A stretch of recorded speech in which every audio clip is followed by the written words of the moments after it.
गणेश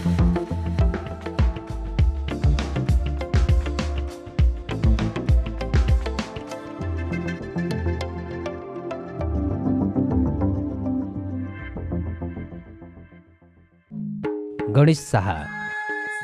गणेश शाह नेपाली वाम राजनीतिका पुराना र इमान्दार नेता, त्यसैगरी विज्ञान प्रविधि तथा वातावरणको क्षेत्रमा काम गर्ने एक नेपाली अग्रज व्यक्तित्वमा गनिनुहुन्छ। धनुषा जिल्लाको तत्कालीन लोहना गाविसमा सन् 12 डिसेम्बर 1949मा जन्मनुभएका शाह नेपाल सरकारको पूर्व वातावरण, विज्ञान तथा प्रविधि मन्त्री समेत हुनुहुन्छ। शाहले रसियाको पिपल्स फ्रेन्डसिप विश्वविद्यालयबाट मास्टर्स अफ टेक्नोलोजी गर्नुभएको छ।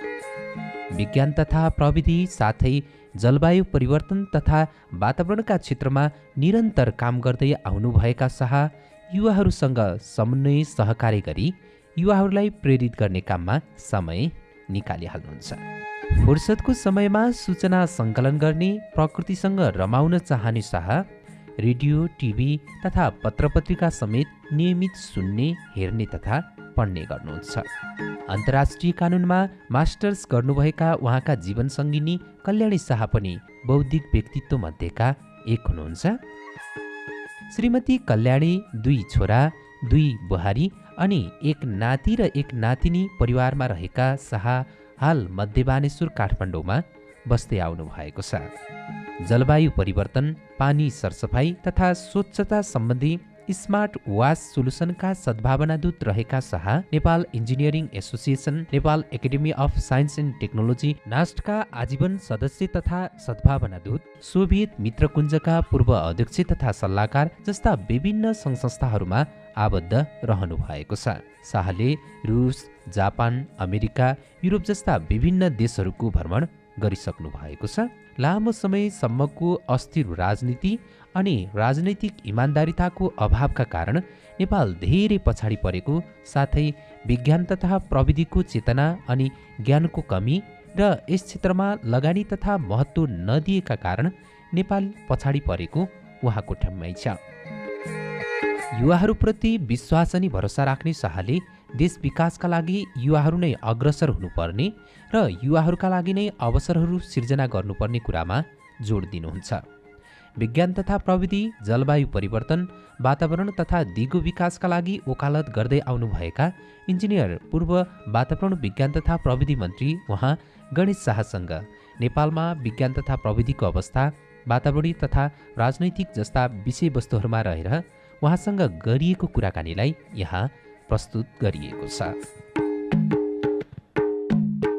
अहिले यो विज्ञान र प्रविधिको यो युगमा नेपालमा यो विज्ञान र प्रविधिको अवस्था चाहिँ कस्तो छ? अब विश्वभरि विज्ञान प्रविधिले चाहिँ धेरै ठुलो फर्को मारिरहेछ। विश्वभरि यसले के चलन छ भने अहिले विज्ञान प्रविधि चाहिँ चौथो औद्योगिक क्रान्ति भन्छ हामी, 4th stage of industrial revolution, र यसले समाजमा के प्रभाव पार्छ भनेर भन्ने बारेमा व्यापक बहस खास गरेर यो आर्टिफिसियल इन्टेलिजेन्सको कुरो छ, यो मसिन लर्निङको कुरो छ, त्यसै गरी यो अरू यो जुन मेटेरियल साइन्सहरूमा छ कि त्यसैले 3D धेरै विषयहरू छ, त्यो नजाउँ। तर अहिले के भने विज्ञानमा चाहिँ अभूतपूर्व चाहिँ प्रगति भइराखेको छ। त्यो बेलामा नेपालको विज्ञान प्रविधिलाई हामी हेर्ने हो भने हामी चाहिँ तुलनात्मक रूपमा चाहिँ धेरै पछाडि छौँ। तर यो अन्तिम यो मलाई लाग्छ अन्तिम 5 वर्षको यदि हामी हेर्ने हो भनेदेखि त्यति निराशाजनक अवस्था पनि छैन जस्तो मलाई लाग्छ। त्यसको मैले 2-3 वटा खाली तपाईँलाई त्यो के भन्छ सूचाङ्क भन्छ नि दिन चाहन्छु। पहिलो कुरो त के हो भने अहिले गत वर्ष नेपाल सरकारले चाहिँ विज्ञान प्रविधि र नवप्रवर्तन नीति 2076 चाहिँ पारित गरेको छ।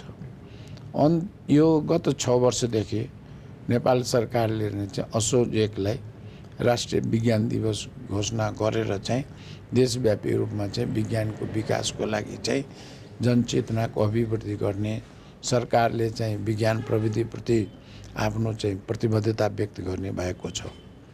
अहिले ग्लोबल इनोभेसन इन्डेक्स भन्छ, जसमा कि हामी कहाँ छौँ यो इनोभेसनमा न प्रवर्धनमा भन्दाखेरि हामी गत वर्षसम्म 109 स्थानबाट चाहिँ हामी अहिले 95 स्थानमा पुगेको छौँ। र अन्तिम वर्षहरूमा खास गरी यो सूचना प्रविधिको क्षेत्रमा चाहिँ नेपालीहरूको जुन कामहरू हेर्नुभयो भने त्यसले चाहिँ एउटा आश दिएको छ, आशाजनक छ जे होस्। ठिकै छ। अब आशाजनक जस्तो छ। विज्ञान र प्रविधिको तर म यसमा अर्को कुरो के छ भने एउटा यो चाहिँ सूचना प्रविधिको आशाजनक छ भने विज्ञानको जुन जग भन्छौँ नि हामी यो प्योर साइन्स त्यसकोमा चाहिँ अहिले आकर्षण चाहिँ फेरि घटेको छ। किनभने हाम्रो त्यो जुन प्योर साइन्समा जुन छ नि आधारभूत विज्ञान भन्छौँ त्यसमा चाहिँ अलिकता मेहनत गर्नुपर्ने, त्यसको लागि सरकारले या विश्वविद्यालय या कलेजहरूमा जुन किसिमको प्रयोगशालाको या अनुसन्धान गर्ने सुविधाहरू नभएको हुनाले त्यसमा चाहिँ कहीँ न कहीँ आकर्षण चाहिँ दिन प्रतिदिन घटिरहेको छ। त्यो चाहिँ अलिक चिन्ताको विषय छ। हुन्छ। यहाँले अब यो नेपालको समग्र अहिलेको परिवेशलाई कोट्याउँदै गर्दाखेरि भनौँ न नेपालमा यो विज्ञान र प्रविधिको विकासको लागि नीति तथा व्यवस्थाहरू कस्तो छ? अब नेपालमा के छ भने हामी कहाँ अहिले विज्ञान र प्रविधिको विकासको लागि चाहिँ संस्थागत संरचना चाहिँ निर्माण भयो, तर ती संरचनाहरूले चाहिँ एक त पहिले बजेटको अभाव छ, दोस्रो त्यहाँ अब के भन्छ हाम्रो यो प्रयोगशालाहरूको पनि अवस्था दयनीय छ र त्यहाँ काम गर्ने चाहिँ के भन्छ दक्ष जनशक्तिको पनि अभाव छ।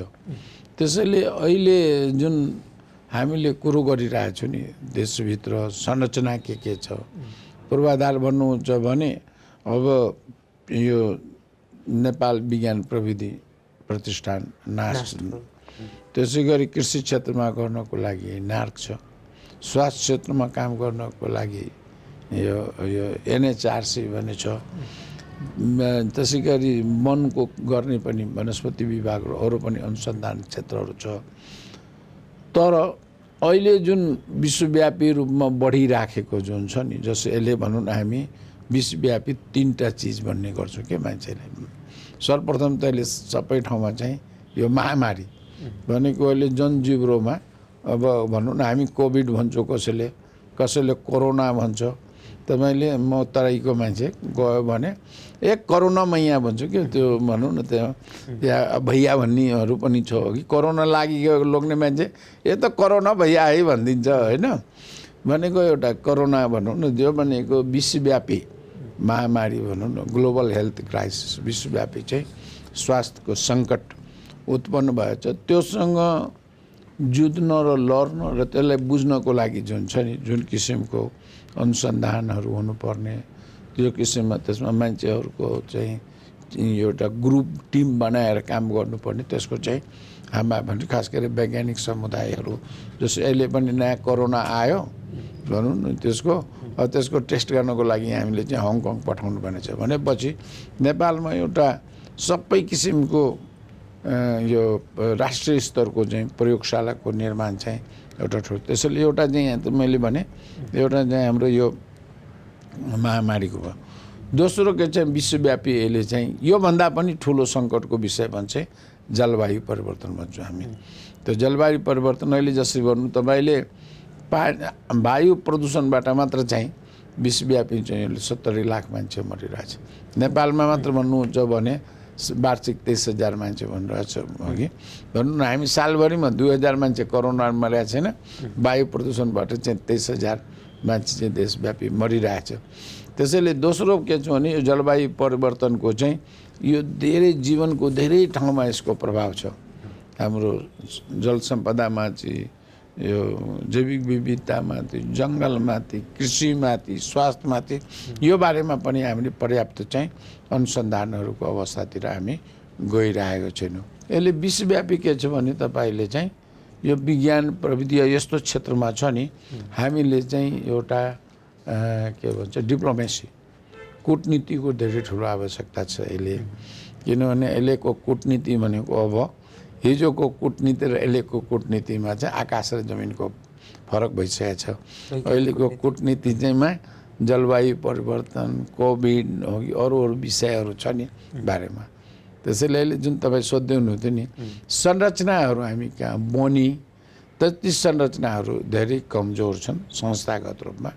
तिनको चाहिँ बजेटको अभाव छ र त्यहाँ दक्ष जनशक्ति तिनीको पनि अभाव छ।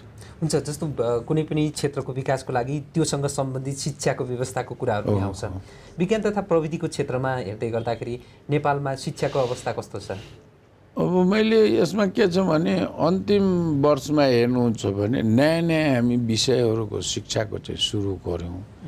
तर हामी कहाँ विश्वविद्यालय जुन उच्च शिक्षा खास गरेर छ त्यो चाहिँ पढ्ने मात्र भयो, रोजगारी खोज्ने या नोकरी खोज्ने भनेर भयो।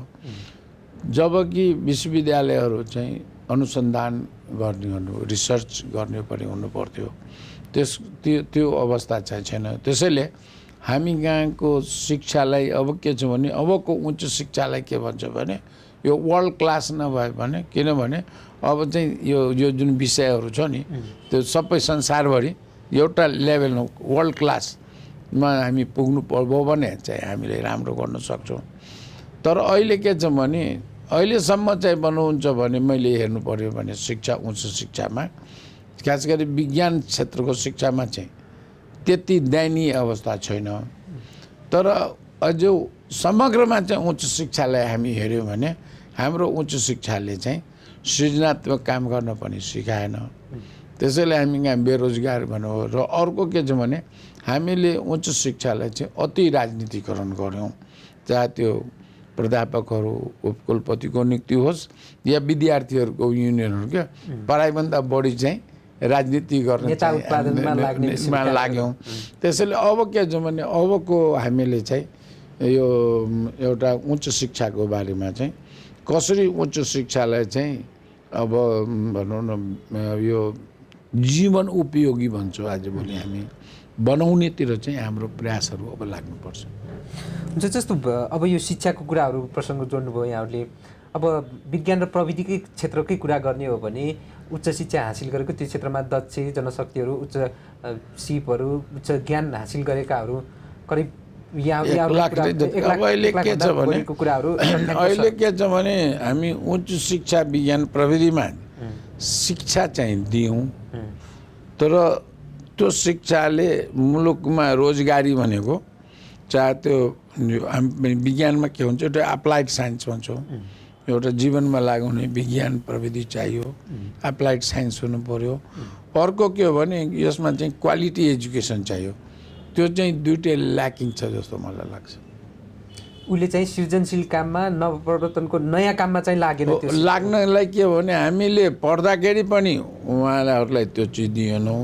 दुर्भाग्य के छ भने हाम्रो फ्याकल्टिजहरूले पनि, हाम्रो प्राध्यापकहरू पनि या प्राडा साहेब भन्छ आजभोलि, अलि ह्युमर भन्छ मान्छेले, उहाँ प्राडा हुनुहुन्छ भन्छ हो कि भनौँ न, उहाँहरूले पनि जुन छ नि आफ्नो जुन विद्यार्थीलाई छ नि त्यो अलिकता अनुसन्धान गर्ने, अलिकता इनडेप्थ भन्छ नि, यो गहराइमा विषयवस्तु बुझ्नुभन्दा पनि अब हामी कहाँ के भन्छौँ भने सबैलाई तुरन्तै चाहिँ पास गर्ने, तुरन्तै नोकरी खोज्ने, तुरन्तै चाहिँ यो के भन्छ यसलाई भन्छु म त्यस्तो आत्रुवाद भन्छु कि सबैलाई हतार छ कि एकदमै चाँडै चाहिँ प्रगति हुनु पर्यो, झन् हाइब्रिड भन्छ नि त्यो त्यस्तो हो। तर विज्ञानमा के छ भने धेरै ठुलो चाहिँ यो यसलाई अब उता पूर्वीयतिरको हाम्रै भाषामा भन्नु भने यो तपस्या पनि हो। यो त्यति सहज रूपमा चाहिँ हुँदैन। विज्ञानको लागि समय दिनु पर्यो, के भन्छ त्यसमा लगनशील हुनु पर्यो, त्यसमा समर्पित हुनु पर्यो, लगानी त्यही अनुसारको लगानी हुनु पर्यो राज्यको अघि। त्यसको चाहिँ धेरै ठुलो अभाव छ। जस्तो विज्ञान प्रविधिको कुराहरू गर्दा अब यहाँ आफै पनि इन्जिनियर हुनुहुन्छ भनौँ, त्यो क्षेत्र अलिकति महँगो पनि भयो हो। अहिले मैले तपाईँले भन्नु यो कसो छ भने जसरी म 2021 सालमा काठमाडौँ आएको एउटा खालि जीवनको एउटा पाटो म भन्छु। हामी त्यतिखेर मलाई लाग्छ 10-15 रुपियाँ चाहिँ हामी कलेज फी तिर्थ्यौँ। म त्यतिखेर काठमाडौँ भने 100 रुपियाँ भारू भनेको 145 रुपियाँ नेपाली हुन्थ्यो। म छात्रावासमा बसेर कलेजको फी तिरेर भनौँ न 2 वर्षमा चाहिँ हामी आइएससी पढ्यौँ। अब अहिले यदि 10+2 को कुरो गऱ्यो भने लाखौँको कुरो आउँछ हो कि।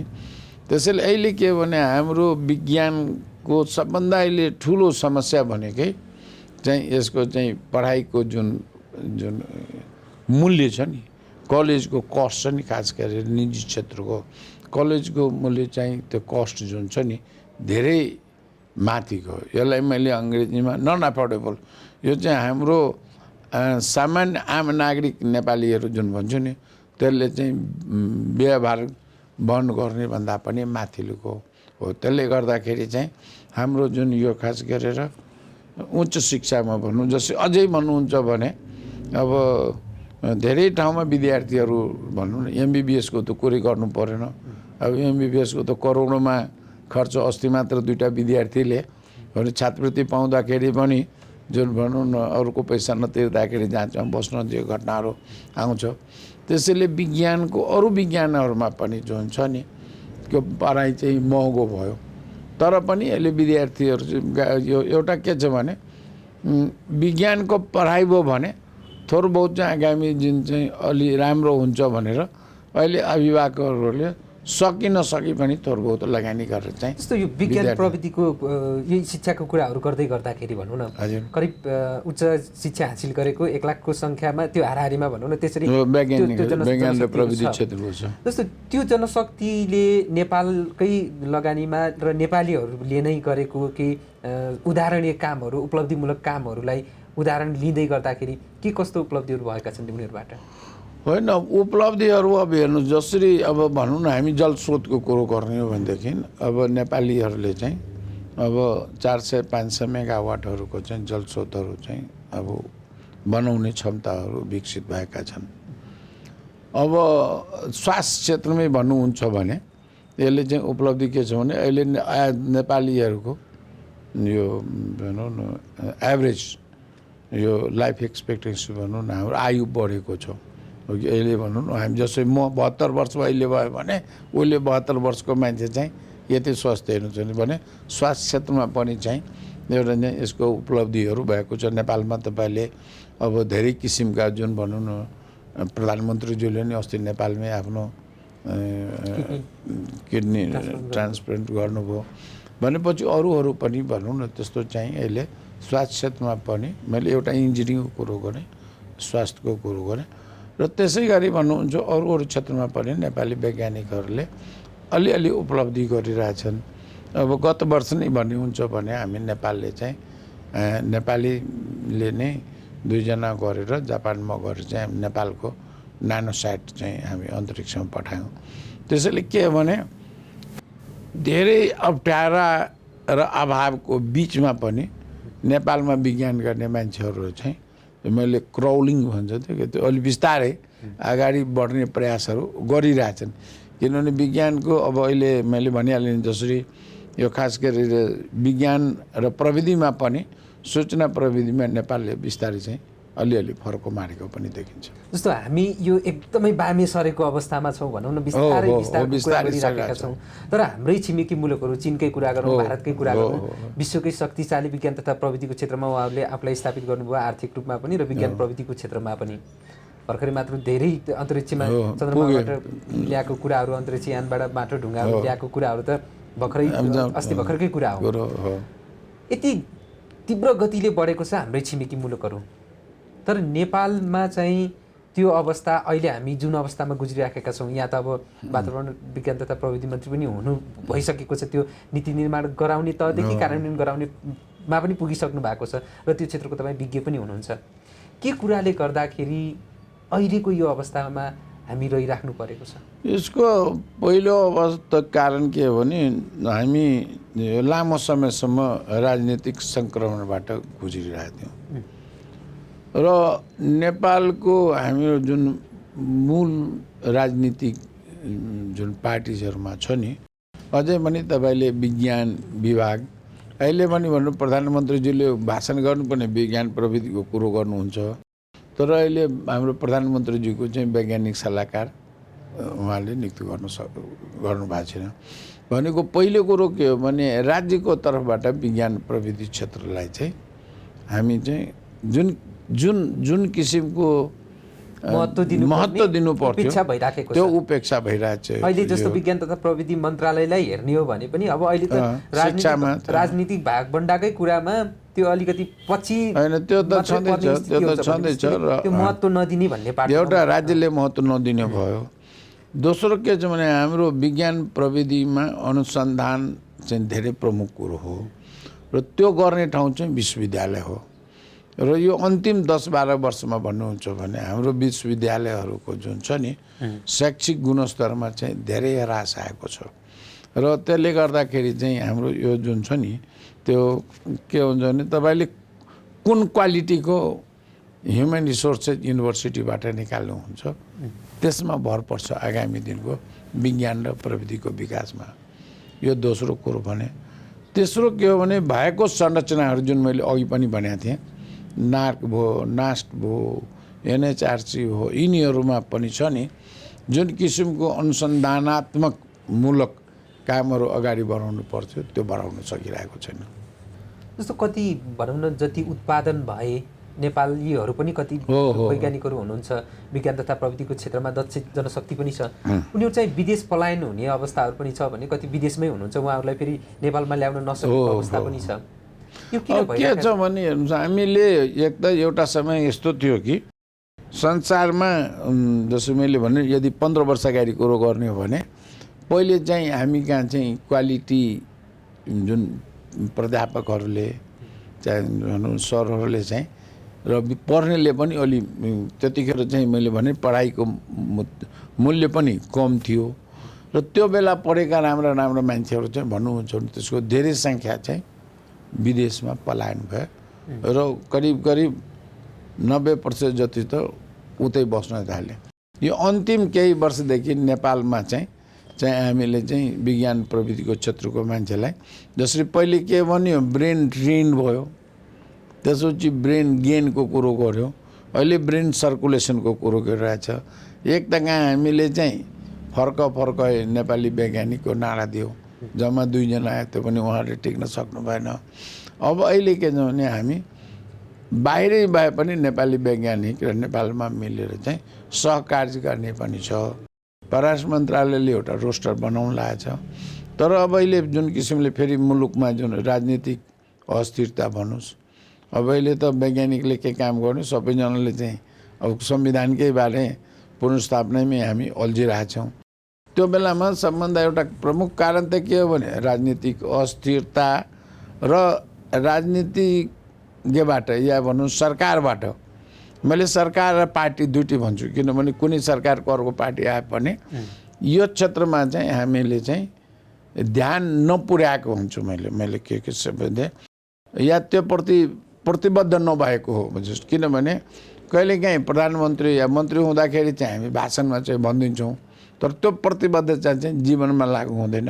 हुन त मैले नै अघि भने जस्तै यो सरकार आइसकेपछि चाहिँ गत वर्ष चाहिँ विज्ञान प्रविधि नवप्रवर्तन नीति 2076 प्रधानमन्त्रीज्यूले नै आएर त्यसको चाहिँ लोकार्पण गर्नुभयो। नीति तथा कार्यक्रमहरू त धेरै नीति र कार्यक्रमहरू आए, त्यसलाई पनि हामीले अहिलेसम्म भनौँ न यो जसै यसपालिको यो जुन नेपालको जुन विज्ञान प्रवृत्ति र नवप्रवर्तन नीति 2076 छ नि, त्यसको एउटा विशेषता के छ, अहिलेसम्म धेरै नीतिहरू चाहिँ हाम्रा विदेशीहरूले आएर पनि बनाउँथे। यो नीति चाहिँ हामीले आफै बसेर बनाएको, तर यो नीति अनुसारको अझै पनि कार्यक्रमहरू, बजेटहरू, त्यसको लागि अरू संस्थागत संरचनागत निर्माण गर्नेहरू कामहरू अगाडि बढाउन सकेका छैन। त्यसैले मैले अघिदेखि के भन्दैछु भने हामी कहिलेकाहीँ नीति कार्यक्रमहरू ल्याएर एक किसिमको प्रतिबद्धता चाहिँ देखिन्छ, तर जबसम्म यसलाई बजेट भनौँ न बजेट जुन छ नि नभइकन तपाईँले यसलाई अगाडि बढाउन गाह्रो छ। र खास गरेर अहिले दुईवटा क्षेत्र जुन मैले अघि नै जुन भन्दै थिएँ नि, जसरी यो जलवायु परिवर्तनको कुरो भने त्यसको लागि जसरी भनौँ न धेरै ठुलो ज्ञानको आवश्यकता छ, हाम्रो त्यसमा चाहिँ अनुसन्धानको आवश्यकता छ। त्यसको लागि चाहिँ नास्टमा चाहिँ जलवायु परिवर्तनको चाहिँ climate change knowledge management centre खोल्यो, तर त्यसमा पैसा लगानी गर्न सकिरहेको छैन हामीले। अब त्यसले जलवायु परिवर्तनको लगानी नगर्दाखेरि हामीले जस्तो बाढी पहिरोबाट तपाईँ हामीले धेरै ठुलो क्षति चाहिँ प्राकृतिक भेटिरहेको छ। विपत्तिको कुराहरू प्राकृतिक म यो विषयमा विपत्तिको- पनि अझ हो। कुरा गर्छु म जलवायुको बारेमा पनि। जस्तो यहाँले अगाडि लगानीको कुराहरू नीति तथा कार्यक्रमको कुराहरूमा गर्दै गर्दाखेरि जस्तो एउटा उदाहरण लिउँ न, डाक्टर महावीर पुनले सञ्चालन गरेको राष्ट्रिय आविष्कार केन्द्रकै कुराहरू जानेर अलिकति खोज अध्ययन अनुसन्धानका कुराहरू गर्न भनेर स्थापना गरिएको छ। त्यसैलाई पनि राज्यले पनि त्यति रूपमा उहाँले व्यक्तिगत हिसाबबाट त्यसरी जानु परेको अवस्थामा कसरी यसको विकास सम्भव छ, नयाँ नयाँ खोज अध्ययन अनुसन्धान कसरी सम्भव छ? मलाई एउटा प्रश्न गर्नु मन छ कि जस्तो नेपालले कहिले अब अन्तरिक्षयान कहिले पठाउँछ? तपाईँ त एउटा यो म अब यसमा मैले दुईवटा कुरो, पहिले अब महावीर पुन्जीको कुरो बारेमा के छ भने अब हामी कहाँ मैले अघि नै भने कि यो निजी क्षेत्र भनौँ न, अब त्यसलाई मैले महावीर पुन्जीलाई एउटा निजी क्षेत्रको रूपमा हेरौँ, व्यक्ति भनौँ या सरकार बाहिरको भनेको अहिले राज्यले गर्नुपर्ने राज्यको सट्टा अरूले भनौँ न। अब अरू मुलुकहरूमा के देखियो भने कि जस्तै ठुला यो औद्योगिक घरानाहरूले पनि आफ्नै जस्तो अहिले सेरमको कुरो गर्दैछु नि, सेरम अब सरकारी हो कि भने थाहा छैन, तर अहिले संसारको सबभन्दा ठुलो चाहिँ भ्याक्सिन उत्पादन कम्पनी रूपमा भनेर भन्दैछ कि। त्यसैले हामी कहाँ यसले के भने गर्ने मान्छेलाई पनि प्रोत्साहनभन्दा निरुत्साहित गर्ने एउटा सरकारको छ, आफू पनि नगर्ने अरूलाई गर्नको लागि पनि जुन छ नि सहजीकरण गर्ने गरेछ। किनभने अहिले 3-4वटा निजी क्षेत्रको अरू संस्थाहरू पनि काम गरिरहेछ। जस्तै एउटा काठमाडौँ इन्स्टिच्युटहरूले उहाँहरूले चाहिँ अहिले जसरी यो माटो जाँच्ने जुन छ नि अब कृषिसँग जोडिएको चिजहरू सजिलो गरी इक्विपमेन्ट बनाइरहेछन्, कसैले पानी जाँच्ने बनाइरहेछन्, कसैले अरू नयाँ ड्रोनहरू गरेर जुन छ नि बनाइरहेछन्, जुन मैले अघि भनेको थिएँ नि। जस्तै अहिले त यो ड्रोनहरू नेपालीहरू चाहिँ रोबोटिक्समा धेरै अगाडि छौँ हामी, यो अन्तिम यो 5-7-10 वर्ष भन्नुहुन्छ भने। तर राज्यले उनीहरूको लागि कहिले बाहिरबाट कुनै सामान ल्याउनु पर्यो भने पनि ट्याक्स नसोल नदिने, 10 तरिको चाहिँ हरेसमेन्ट गर्ने। अब जस्तै योसँग जोड्नको लागि चाहिँ फेरि इन्टेलेक्चुअल प्रपर्टी राइट्सको कुरो हुन्छ, हाम्रो पेटेन्ट राइट्सको कुरोहरू हुन्छ भनेको यो सबैको लागि चाहिँ कानुनी आधारहरू पनि, एउटा त पैसा नदिने त भयो, तर गर्ने मान्छेले पैसाको बाहेक अरू पनि चिज चाहिन्छ। जस्तै मैले भने नि त्यसको कानुनी जुन संरक्षण गर्ने भन्नुहोस्, यो प्रशासकीय झमेलाहरूबाट पनि हामीले चाहिँ त्यति चाहिँ सहयोग पाएको छैनौँ। यो चाहिँ मैले धेरैचोटि विचार गर्दाखेरि के लाग्छ भने हामी अझै पनि त्यो सामन्तवादी सोचबाट छ नि मुक्त नभएको, जसलाई मैले अघि सुरुमा भनेको थिएँ कि यसले विश्व चाहिँ औद्योगिक क्रान्तिको 4औं चरणमा गइसक्यो, 4.0 जसलाई भन्ने गरेछ, सोसाइटी 5.0।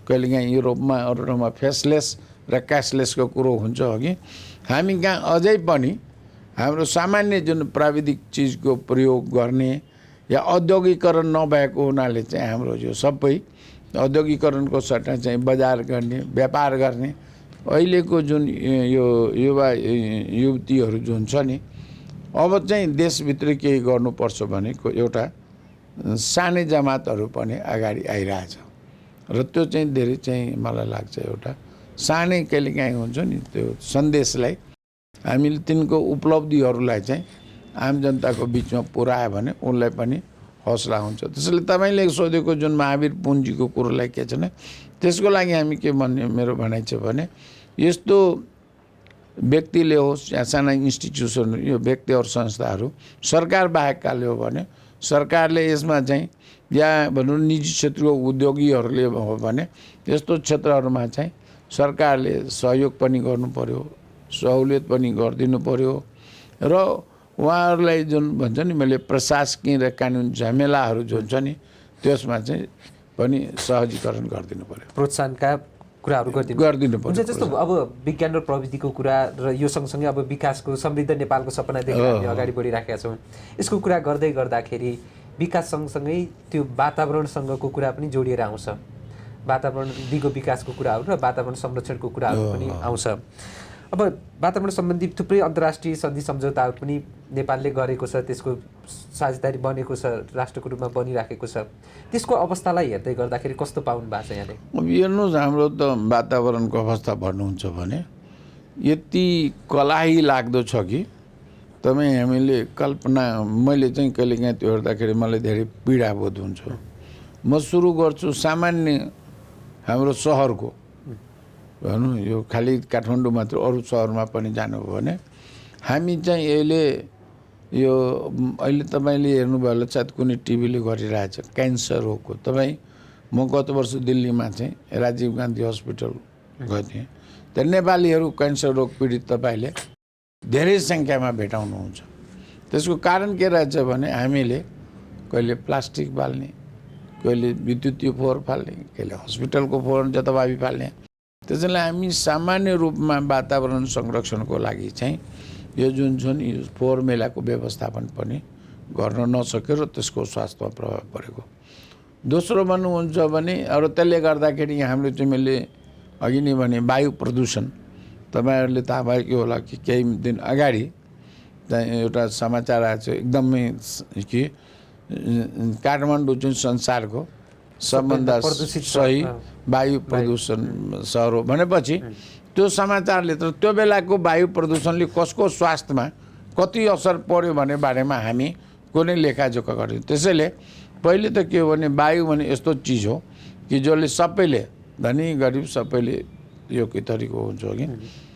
दोस्रो के भने तपाईँले बागमतीको कुरो गर्नुहोस्, नदी नाला खोला यिनीहरू हामी प्रदूषित गर्न गइरहेछौँ। यो दोस्रो र पानीसँगको सम्बन्धहरू तपाईँले गत वर्षकै हेर्नुभयो भने हाम्रो यो पहिरोले धेरैको ज्यान गएको छ, बाढीले धेरै क्षति भएको छ। त्यसैले वातावरणीय यो जुन क्षतिसँग केही ऐन कानुन चाहिँ बनायो मन्त्रालयले, है, तर त्यसको न कार्यान्वयन हुन सकेको छ, न जनताहरू पनि त्यसको बारेमा सचेततापूर्वक अगाडि बढ्न सकेछ। त्यसैले मैले अघि पनि भनेको कि अहिले यो जलवायु परिवर्तन र वातावरणको जुन अन्योन्याश्रित सम्बन्ध छ त्यो बारेमा राष्ट्रिय स्तरमा, स्थानीय स्तरमा र अन्तर्राष्ट्रिय स्तरमा के गर्ने बारेमा चाहिँ नेपालमा चाहिँ एउटा धेरै ठुलो बहसबाट हो नि कि छलफल गरेर सही दिशामा अगाडि बढ्नको लागि चाहिँ हाम्रो केही गृह कार्य गर्नुपर्ने आवश्यकता छ। किनभने हामी अहिले वातावरणीय यदि दृष्टिकोणले हेऱ्यो भने हामी चाहिँ यो प्रदूषित चाहिँ हामी हावा खाइरहेछौँ। हामी चाहिँ प्रदूषित पानी, जस्तै तपाईँले यो हाम्रो खाद्य गुणस्तर विभागकै पनि हेर्नु हो भने समय समयमा चाहिँ हाम्रो बोतल र जारको पानी पनि प्रदूषित भन्ने आइरहेछ। तेस्रो तपाईँले हाम्रो यदि हेर्नु हो भने हामी जे पनि तरकारी या फलफुल खान्छौँ नि सबैमा विषादी छ। अब हुँदा अहिले त के छ भने हामी चाहिँ त्यो औषधिहरू पनि खान्छौँ नि, त्यो यति बढी डाक्टर साहबहरूले औषधि लेखिदिनुहुन्छ कि हामी त्यो पनि एउटा विषाद। त्यसैले समग्रमा वातावरणीय अवस्था मैले हेर्दाखेरि चाहिँ यो वातावरण भनेको स्वस्थ वातावरणमा हो भने मात्र स्वस्थ नागरिक हुनसक्छ, उसको चाहिँ सृजनशीलता हुनसक्छ, उसको चाहिँ मानसिक विकास हुनसक्छ। तर अहिले जुन किसिमको हाम्रो चाहे खाद्य भनेको सबै चाहिँ कहिले हामी फास्ट फुडको कुरो गर्छौँ, जङ्क फुडको कुरो गर्छौँ, यो सबै धेरै भएको हुनाले चाहिँ यो चाहिँ अलि धेरै ठुलो चिन्ताको अवस्थाबाट हामी चिन्ताजनक अवस्थाबाट गुजिरहेको छौँ जस्तो मलाई लाग्छ। जस्तो हामी वातावरण र विकाससँगको कुरा प्रसङ्गलाई जोड्दै थियौँ। अहिले पहाडी क्षेत्रको कुराहरू हेर्ने हो भने विभिन्न ठाउँमा विकास निर्माणका कामहरू गर्दै गर्दाखेरि म अस्ति भर्खर मात्र पनि गाउँ गएर घुमेर आउँदै गर्दाखेरि के देखियो भने मोटर बाटो प्रत्येक घर घरमा पुग्नुपर्ने, प्रत्येक टोल टोलमा पुग्नुपर्ने, त्यसले पारेको त्यो वातावरणमा बाढी पहिरोको कुरा देखियो। त्यो त मैले अघि भन्दै थिएँ कि जुन यो बाढी पहिरो जुन छ नि, पहिरो र बाढी एकअर्कासँग जोडिएको छ पानीमा। जस्तो के छ भने अहिले गाउँ गाउँमा जसलाई कि डोजरे विकास भन्छ, यो डोजर विकासले हाम्रो जुन छ नि, तपाईँले त्यो माटो बन्नको लागि चाहिँ सैकड़ौँ वर्ष लाग्छ। त्यो माटो हामीले चाहिँ त्यो गरेर हामी चाहिँ पानीमा बगाएर त्यो पानी र माटो मिलेपछि जुन बाढी आउँछ नि त्यसले झन् बढी क्षति पुर्याउँछ।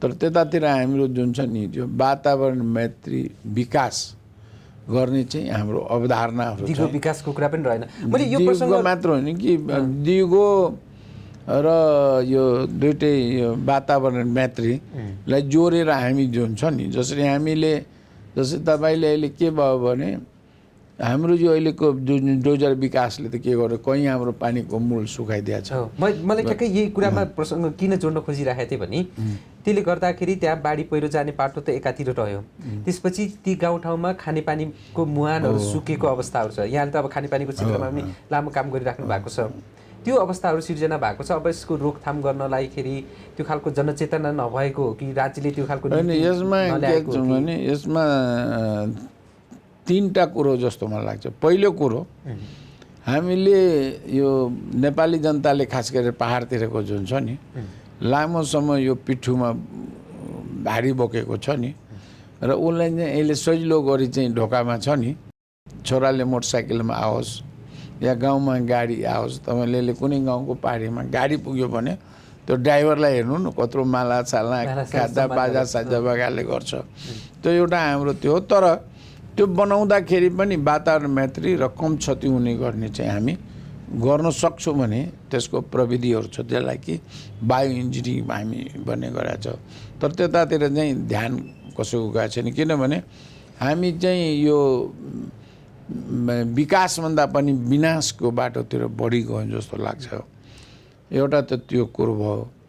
दोस्रो के हो भने त्यो गर्दाखेरि सामान्य रूपमा पनि हाम्रो खास गरेर मैले अघि भने पानीको महत्त्व जुन छ नि किनभने पानी नहुने बित्तिकै त्यहाँ न मान्छे बस्छ न कुनै चराचुरुङ्गी बन्छ न कुनै रुख बिरुवा बाँच्न सक्छ, जीवनकै परिकल्पना। त्यसैले हामी सडक बनाएर हामी पुगौँला भने बिस्तारै त्यो पानीका मुहान त्यो उजाड भयो भने त्यो चाहिँ हामी चाहिँ यो त्यसैले अहिले के छ भने यो जलवायु परिवर्तन या पानीको अभावले गर्दाखेरि चाहिँ हाम्रो चाहिँ मान्छेहरू चाहिँ यो एक ठाउँबाट अर्को ठाउँबाट चाहिँ बसाइसराई हुने गरेको छ।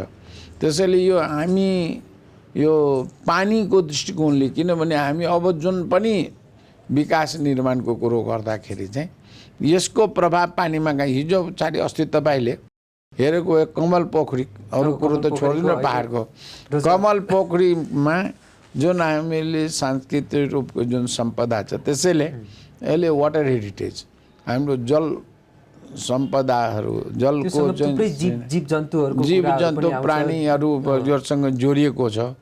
त्यसैले हाम्रो उहिलेदेखि प्रकृतिले वेटल्यान्ड सिमसार हो कि पोखरी यिनीहरूलाई पहिले म केटाकेटी हुँदाखेरि हामी कहाँ पोखरी खनायो भने त्यसलाई चाहिँ ठुलो यज्ञ मान्थ्यो किनभने त्यो पानीको संरक्षण गर्ने भोलि चाहिँ चराचुरुङ्गीले पनि त्यही गाई वस्तुले पनि त्यही पानी खाने।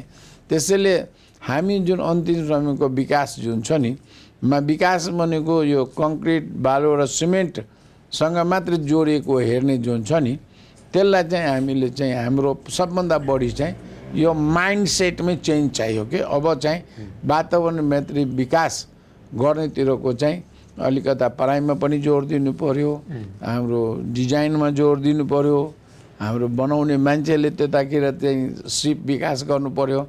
त्यो चाहिँ धेरै ठुलो चुनौती छ। प्रविधिकै कुरा गर्दाखेरि हामी आधुनिकताको मात्रै कुरा गर्छौँ, त्यसमा त परम्परागत प्रविधि पनि कुरा हुन्छ अनि सांस्कृतिक सामाजिक पाटोहरूलाई पनि सँगसँगै लैजानु पर्ने हुनसक्छ। तर नेपालमा हेर्दै गर्दाखेरि कति आधुनिक प्रविधिहरू हामी प्रयोग गर्छौँ तर त्यो गर्दै गर्दाखेरि हाम्रो मौलिकपनहरू भनौँ न मौलिक प्रविधिहरू पनि छन् नि त्यतातिर व्यवस्था भएको। अब यो के भयो भने यो अन्तिम 20-30 वर्षमा जो छ नि नेपालका युवाहरू नेपालमा काम गर्नुभन्दा चाहिँ विदेशमा चाहिँ काम गर्न चाहिँ त्यसमा चाहिँ अलि बढी मन पराए भन्छु मैले। अब त्यो गौरव त गर्ने चिज त होइन तर विभिन्न कारणले चाहिँ के भयो भने हामी नेपालीहरू चाहिँ यो अन्तिम 25-30 वर्षमा चाहिँ विदेशमा धेरै गयौँ र त्यसले एउटा पुस्तान्तरण हुन्छ ज्ञान यो जुन छ नि। जस्तै हिजो मेरो बुवाले के गर्थ्यो भने म सँगसँगै बसेको भए सिक्ने त्यो ज्ञानको चाहिँ धेरै ठुलो अभाव छ। त्यसैले अहिले कृषिको उत्पादनमा जुन ठुलो ह्रासको कुरो गर्छु नि, मैले यो धेरै यो केही वर्षदेखि केलाएर हेर्दाखेरि किन ह्रास भयो भने एउटा त अब जलवायु परिवर्तन होला, सहरीकरण होला त्यो, तर सबभन्दा ठुलो के रहेछ भने यो हाम्रो चाहिँ यो जुन ट्रेडिसनल नलेज भनौँ न, हाम्रो बुवा बाजेसँग हामी सिकेको जुन ज्ञान थियो नि, त्यो ज्ञान नै बिचमा सुत्यो, ग्याप भयो। जस्तै मेरो बुवाहरू हजुरबुवाहरूले सँग हामी के सिक्थ्यौँ भने कुन बेलामा कति पानी पर्छ, त्यो सिजनमा के गर्ने भने कुन सबै चाहिँ एउटा चाहिँ किसिमले चाहिँ भनौँ न, एउटा हाम्रो बुवासँग त्यो ज्ञान चाहिँ एक पुस्ताबाट अर्को पुस्तामा जान्थ्यो। खास गरी म तराईको कुरो गर्छु हो कि अहिले त छोरा बालिकबाट अलि पासपोर्ट पाउने हो भने बुवा आमाको इच्छा पनि सबभन्दा पहिले उसलाई विदेशमा चाहिँ नोकरीमा पठाउने छ। तल्लो वर्ग भयो, आइएससी परेपछि चाहिँ विदेशमा पठाउने भने भइगयो हो कि। त्यसैले यो जुन युवा पुस्ताको जुन विदेश जानेले गर्दाखेरि चाहिँ हाम्रो चाहिँ यो परम्परागत ज्ञान र सिपमा छ नि, त्यो चाहिँ हस्तान्तरण भएन। त्यसैले अहिले अब हामी मुलुकमा चाहिँ यो जुन तपाईँले भन्नुहुन्छ नयाँ प्रविधिहरू पनि सिक्न सकिरहेको छैन। त्यसैले अहिले हाम्रो शिक्षामा चाहिँ जुन अघि तपाईँले उठाउँदै हुनुहुन्थ्यो, सबभन्दा अहिले आवश्यकता के छ भने यो ज्ञान सिप दुइटै चाहिँ सँगसँगै गयो भने मात्र त्यो हामी अगाडि बढ्छौँ। किनभने कतिरोको ज्ञान छ पढ्यो तर त्यो गर्ने सिप छैन। सिप नभइकन तपाईँले काम गर्न सक्नुहुन्न। त्यसैले अहिले के भने स्किल एन्ड नलेजको कुरो भन्छ क्या, तपाईँ सिप पनि हुनु पऱ्यो, ज्ञान पनि हुनु पऱ्यो। त्यसको मिश्रणले मात्र हामी अगाडि जान सक्छौँ। त्यसैले यतातिरको जुन मैले अघि भने नि, अब पहिले त हामी नेपाल भन्ने देशलाई कस्तो देश बनाउने भने चाहिँ अघि अहिलेको भन्नु यो जो हाम्रो एउटा मौलिकताहरू जुन थियो नि, चाहे त्यो हाम्रो आवासको कुरो होला, हाम्रो चाहिँ जीवन पद्धतिको कुरो होला। जस्तै तपाईँले पुरानो सहर कहीँ जानुभयो भने जहाँ पनि खुला ठाउँमा यसो भनौँ न ज्येष्ठ नागरिकहरू बसेर गफ गर्ने ठाउँ, मठ मन्दिरको कुरो जस्तै भनौँ न विश्वभरि के भन्छ काठमाडौँमा मान्छेभन्दा बढी चाहिँ मन्दिर छ भनेपछि भने के हो भने त्यो हाम्रो एक किसिमको के हो भने आफ्नै किसिमको कला संस्कृतिमा रमाएर बस्ने चिज छ नि, त्यसमा ह्रास भयो। र त्यो कला संस्कृतिमा तपाईँले हेर्नुहोस् न कति सिप छ। किन ढुङ्गालाई कुद्नु पऱ्यो भने त्यसको लागि सिप चाहियो, काठकै कुरो गर्नु पऱ्यो भने त्यहाँ चाहिँ प्रविधि चाहियो कि।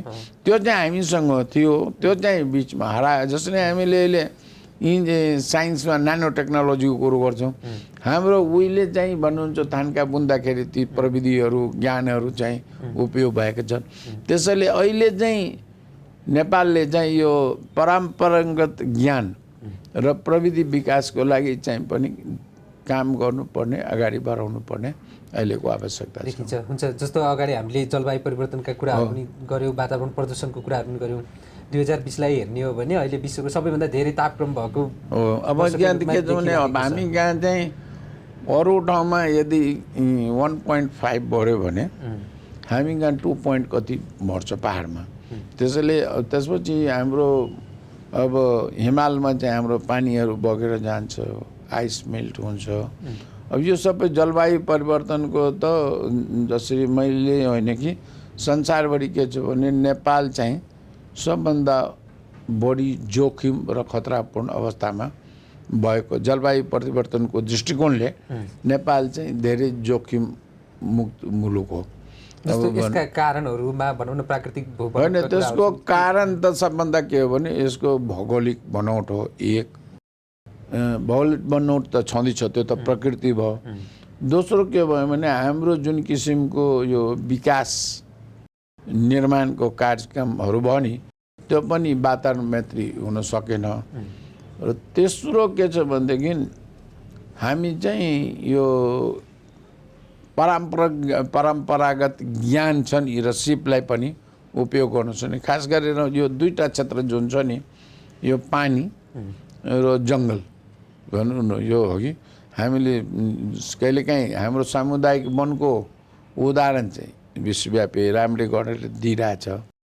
तर नेपालले खालि त्यो जोगाउने मात्रले मात्र हुँदैन कि त्यसको सदुपयोग पनि, किनभने हामी चाहिँ करोडौँको चाहिँ फेरि काठ चाहिँ बाहिरबाट ल्याउँछौँ भन्दाखेरि हामी चाहिँ हरियो वन नेपालको धन भन्ने काठ चाहिँ किन्ने भनेपछि यो सबैलाई चाहिँ के छ भने अझै पनि भन्नु पऱ्यो भने वैज्ञानिक रूपमा चाहिँ अध्ययन अनुसन्धान, जसरी मैले कहिलेकाहीँ यो काष्ठ मण्डपको कुरो आउँछ नि भनौँ न, या म जनकपुरको मान्छे हो भन्यो नि कुनै सानो पुरानो भने हामी कहाँको काष्ठ कला नै एउटा ठुलो सम्पदा भने थियो क्या।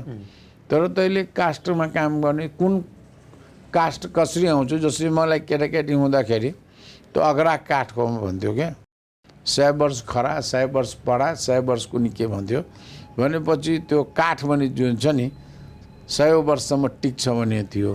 काष्ठको भनौँ न त्यो भनौँ न कति कुरोहरू हाम्रो हजुरबुवाको पालोको अहिलेसम्म छ, तर त्यसमा चाहिँ हाम्रो त्यसको भनौँ न त्यो सिजनिङ गर्ने होला या कहिले म केटाकेटी हुँदाखेरि हामी हेर्थ्यौँ कि केहीलाई माटोमा हाल्ने पानीमा हाल्ने अब के प्रविधि, अब त्यो हामी पनि त्यो बुझ्दैनौँ। तर त्यो परम्परागत ज्ञानलाई अब आधुनिक ज्ञानसँग पनि अलिकता जोडेर त्यसलाई चाहिँ अलिकता बढी प्रविधि मैत्री बनायो भने चाहिँ हामीले चाहिँ क्षेत्रमा चाहिँ अलिकता राम्रो गर्ने चाहिँ सम्भावनाहरू छ।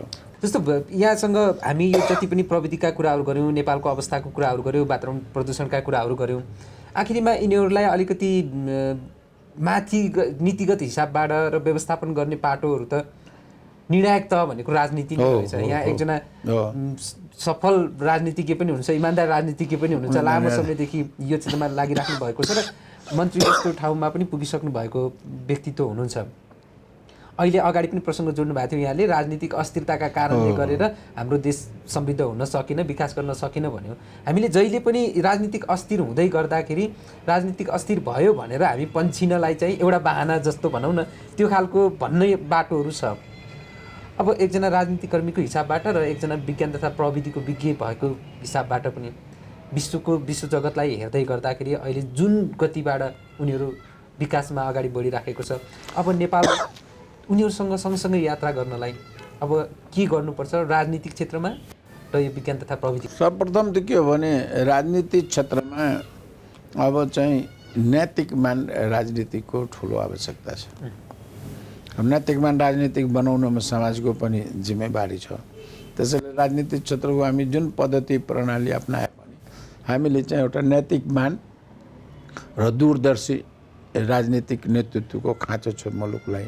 दोस्रो के छ भनेदेखि हामीले जस्तै तपाईँले भन्नुभयो नि, कमसेकम यो म अहिले चीन चाहिँ भनौँ सम्बन्ध अब भनौँ न अहिले अन्तिम समयको हेर्नुहुन्छ भने सबभन्दा अगाडि अन्तरिक्षमा चीन पुगेकोले विश्वलाई चाहिँ एउटा र उसको उत्पादन प्रणाली भनौँले गर्दाखेरि दुवैचेत एउटा जनजीविकामा दिएको उसले उत्पादन प्रणाली र अर्को यो अन्तरिक्षमा गरेको, यो सबैले हेर्दाखेरि के देख्छु भने कि राजनीतिक शासक पार्टी भनौँ गभर्निङ जसले शासन गर्छ नि त्यो पार्टीले चाहिँ त्यो सरकारले चाहिँ या सरकार भनौँ अहिलेको सरकार त जुन पनि आएर सरकारले चाहिँ विज्ञान र प्रविधिले चाहिँ महत्त्वका साथ अगाडि चाहिँ साथ लिनुपर्छ। विज्ञान र प्रविधिलाई चाहिँ पढ्ने मात्र होइन कि समृद्धिको लागि चाहिँ विज्ञान र प्रविधिको नारा र समाजको लागि विज्ञान, यो दुईवटा कुरो। फेरि समाज, हाम्रो समाजमा के छ भने तपाईँले अस्ति मात्र सुन्नुभयो होला त्यो धामी झाँक्री कहाँ जाँदाखेरि मान्छे मऱ्यो पिटेर, होइन? आजको युगमा पनि मान्छेले इलाज गराउनको लागि झाँक्री झाँकी कहाँ गएर पिटाइ खाएर मर्नु परेछ। यो भनेको के हो भने विज्ञानको ज्ञान नभएर हो। त्यसैले हामी कहाँको जुन अन्धविश्वास कुरीतिहरू छ तिनीहरूको लागि पनि आम जनतामा चाहिँ विज्ञान सम्मत ज्ञान दिनुपर्ने आवश्यकता छ। त्यसैले सरकारले मुलुकलाई चाहिँ समृद्ध बनाउन, सभ्य बनाउन, सचेत बनाउनको लागि चाहिँ सबै स्तरमा चाहिँ विज्ञान र प्रविधिको विकासको लागि चाहिँ वैज्ञानिक र राजनीतिक साथ सँगसँगै हिँड्यो भने छ। त्यसैले मैले एउटा यो केही वर्ष मेरो एउटा कहिलेकाहीँ भाषण गर्दाखेरि भन्थ्यो के जय जवान, जवान पनि युवाहरू, जय विज्ञान र जय किसान। किनभने अहिले तपाईँले विज्ञानलाई चाहिँ किसान किन भनेको, किसान भनेको हाम्रो अन्नदाता हो र युवालाई किन भनेको युवाले मात्र अब चाहिँ यो कुरो गर्न सक्छ। त्यसैले युवा, विज्ञान र किसानको बिचको छ नि यो सहकार चाहिँ आगामी दिनमा चाहिँ आजको युगमा चाहिँ अपरिहार्य र आवश्यक भएर आएको छ। अन्तमा हजुर, केही छुटेका कुराहरू छन् भन्ने म अन्तमा एउटै कुरो तपाईँहरूलाई के भन्न चाहन्छु भने यो विज्ञान प्रविधिको चाहिँ अलिकता हामीले दुरुपयोग पनि गरिरहेछौँ। त्यसैले विज्ञान प्रविधिको उपयोग गर्दाखेरि हामीले केही आफ्नो नैतिक मूल्य र मान्यताहरूलाई पनि हामीले चाहिँ जीवनमा चाहिँ लागू गर्नुपर्छ र प्रविधिको दुरुपयोग गर्नुहुन्न, सकभर सदुपयोग गर्नुपर्छ। त्यसैले दुरुपयोग गर्ने चिजहरूलाई चाहिँ हामीले निरुत्साहित पनि गर्दै जानुपर्छ। तपाईँहरूको यो रेज न्युजले जुन सुरु गर्नुभएको छ त्यसमा चाहिँ आगामी दिनमा चाहिँ यो मैले अघि विज्ञान प्रविधिको बारेमा अलिकति अझै वैज्ञानिक समुदायको र वातावरण क्षेत्रको मान्छेहरूको चाहिँ अझै बढी स्थान पायो भने यसले चाहिँ युवा पुस्तालाई चाहिँ बढी अझै आकर्षण पनि गर्नेछ, बढी उनीहरूको लागि उपयोगी पनि हुनेछ भन्ने विश्वास गर्दछु। धन्यवाद।